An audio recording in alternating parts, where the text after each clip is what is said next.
আলহামদুলিল্লাহ।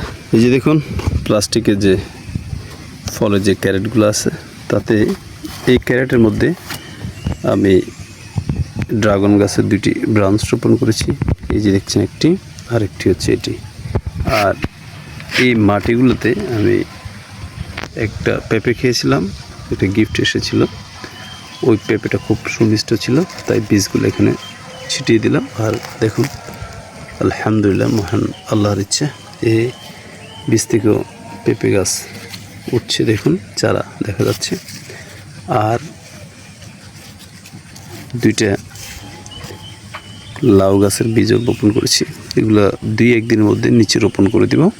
আর ইউটিউবে অনেক ভিডিও দেখেছি যে এই ড্রাগন গাছের মাচাটা বা ড্রাগন গাছের যে স্ট্যান্ড বা পাইপ দিয়ে যে স্ট্যান্ড করা হয় তা দেখে তো আমি নিজে একটু ইঞ্জিনিয়ারিং করে নিলাম।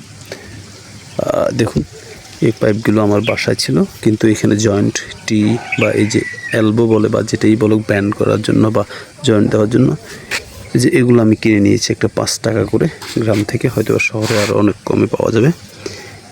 সুন্দর করে দেখুন কত সুন্দর করে একটা স্ট্যান্ড তৈরি করে নিলাম ইয়ের জন্য, ড্রাগন ফলের জন্য। আর এটা অনেকটা হেভি হয়েছে, হালকা না। এখানে 2টা দিয়েছে। আর এইখানে ড্রাগন গাছের ব্রাঞ্চটা ওঠার জন্য আমি এটার সাথে যে ইলেকট্রিক যে কেবল টাই আছে, ওই টাই দিয়ে বেঁধে দিয়েছি, অনেক স্ট্রং হয়। যখন এটা এখানে উঠবে, তারপর এখানে পাকা হয়ে এখানে ঝুলে থাকবে ওই পাশে। আর যদি অতিরিক্ত ব্রাঞ্চ বেরোয় এই পাশেও ঝুলে থাকতে পারবে। আবার দেখুন এই ব্রাঞ্চটাও মাশাআল্লাহ যখন বড় হবে এদিক দিয়ে ঝুলে যাবে। আর প্লাস্টিক যেহেতু নষ্ট হওয়ার সম্ভাবনা খুব কম, আপনারা খুব সুন্দর করে চাইলে এই ধরনের ক্যারেটের মধ্যে ড্রাগন ফলের স্ট্যান্ড তৈরি করে দিতে পারেন, একেবারে অল্প খরচে এবং অনেকটা টেকসই হয়।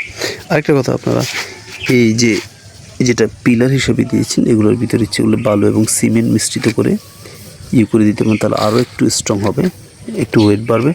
আর এখানে যদি ছিদ্র করে দুই পাশে 2টা ছিদ্র করে যদি ওটা বেঁধে দেন কেবল ট্রাই দিয়ে, আরও স্ট্রং হবে। আমি বেঁধে দিই নাই, দেখি সামনে হয়তো বেঁধে দিব।